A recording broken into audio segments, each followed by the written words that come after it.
Bonjour, je me présente, Yves Marcoux. Je suis professeur à l'École de bibliothéconomie des sciences de l'information à l'Université de Montréal et je suis responsable de l'École d'été en architecture d'information 2013, école à laquelle je vous ai invité comme conférencier invité et vous avez accepté. Je vous en remercie beaucoup. Je vous fais parvenir le lien vers cette petite vidéo ainsi que la présentation elle-même pour vous présenter une image globale de l'école d'été. Comme ça, vous aurez peut-être une meilleure idée de comment peut s'inscrire votre intervention dans la globalité de l'école d'été. Je vais commencer par des points assez terre à terre de logistique. Le site web, vous en avez l'adresse là. Sachez qu'il est en évolution, donc il y a des choses qui vont changer.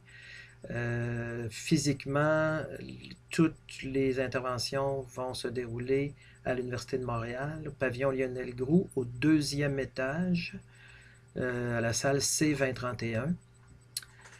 Et bien sûr, entre le 10 juin et le 21 juin. Quel genre d'activités on va retrouver dans l'école d'été? Il y en a trois. Principalement des conférences en présentiel, en classe. Bien sûr, vous, les conférenciers invités. On aura également deux conférenciers à distance, en duplex avec l'École normale supérieure de Lyon. L'École normale supérieure de Lyon vient de démarrer un master en architecture de l'information. Et ils ont donc des choses intéressantes à nous raconter sur leur vision de l'architecture de l'information. Concrètement, ce se fera par Google Hangout en classe avec un pad pour la communication avec le conférencier. Il y a bien sûr moi-même qui fait des interventions en présentiel également. Les ateliers en classe, deux principalement. Axure, un logiciel de prototypage qui sera donné par Marcella, et WebSort, un outil de tri de cartes en ligne.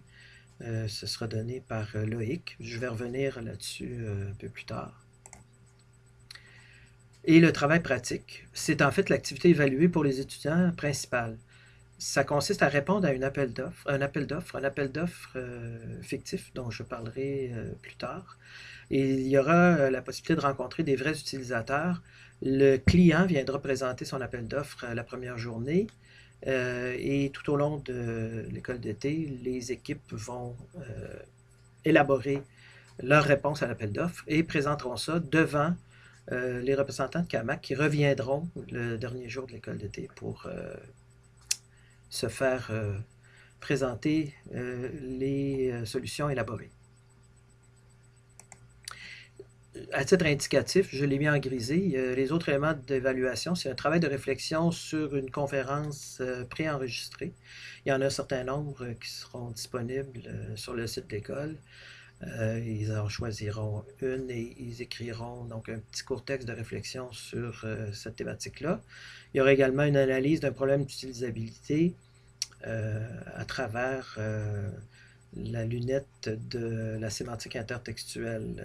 Et ce dernier travail-là donnera lieu à un billet de blog sur le blog du collectif francophone en architecture de l'information. Maintenant, les contenus. Il y a bien sûr le travail pratique, mais il y a également des contenus qui seront là pour outiller les étudiants dans la réalisation du travail pratique. Et il y aura aussi deux autres éléments de contenu que je vais traiter tout de suite, ce que je vais appeler les visions de l'architecture de l'information et de l'expérience utilisateur. C'est là que nous aurons nos deux conférenciers français de l'École normale supérieure de Lyon, Benoît Habert et Jean-Michel Salin. Et l'autre élément de contenu que j'ai appelé Avenir du numérique, où là, ce sera l'ouverture vers le futur, vers les autres domaines, enfin, toutes sortes d'analyses pertinentes pour essayer de nous orienter ou de nous faire comprendre un peu vers où les choses se dirigent. Et j'ai placé là les interventions de Martin Lessard et Jonathan Bellil.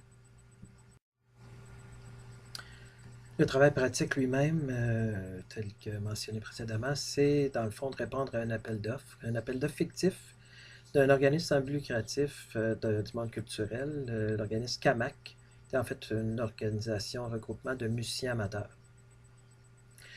L'appel d'offres est fictif mais réaliste. Ça consiste essentiellement à repenser l'ensemble des présences numériques de Camac.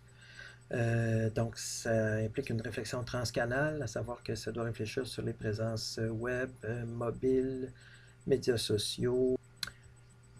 Les réponses doivent démontrer une compréhension des besoins des utilisateurs, voir qu'est-ce qu'ils ont identifié comme besoin des utilisateurs, comme objectif d'affaires également du client, quelle peut être la correspondance entre les deux, et faire état donc du concept de la solution proposée, avec éventuellement des maquettes et aussi un échéancier et un budget approximatif, bien sûr, mais ça doit être dans la réponse à l'appel d'offres.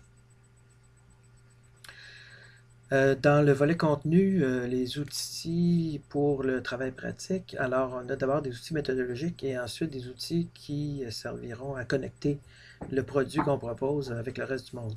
Du point de vue méthodologique, donc proprement méthodologie de développement d'un produit, c'est passablement articulé autour de la matrice de Garrett, donc le découpage de l'ensemble des décisions qui doivent être prises lors de la conception d'un produit en un certain nombre de zones qui sont en fait stratifiées. Je le présenterai tout à l'heure. Probablement que plusieurs d'entre vous connaissez déjà cette matrice. Il y a également des éléments transversaux en termes de la démarche de conception, donc qui s'appliquent à plus qu'une étape. Les tests utilisateurs, qui nous seront présentés par Loïc. L'accessibilité, qui également est applicable et influence plusieurs des étapes de la démarche de conception, qui nous seront présentées par Rossio. Et également tout ce qui est compréhension des différentes professions, des différents métiers qui gravitent autour des projets de conception d'expérience utilisateur, de présence numérique. Et également comment se déroule un projet comme ça, comment les choses peuvent s'articuler dans le temps. Et entre les différents métiers. Et ça, c'est Jean-François et Thérèse qui présenteront cette partie-là. Pour ce qui est d'outils de connexion avec le reste du monde, c'est principalement le référencement qui nous sera présenté par Bruno et tout ce qui est méthode de données ouvertes, web sémantique, qui nous sera présenté par Yves Otis. La matrice de Garrett que voici, comme je vous ai dit, elle découpe l'ensemble des questions, des décisions qui doivent être prises pour la conception d'un produit en un certain nombre de couches et à l'intérieur de ça, un certain nombre de zones. Les couches supérieures ont à voir avec les décisions qui affectent directement ce qui est perçu par l'utilisateur et les couches de fond ont à voir avec les orientations stratégiques, les besoins des utilisateurs, tout ça. J'ai situé plusieurs d'entre vous grosso modo à un certain niveau dans cette matrice-là.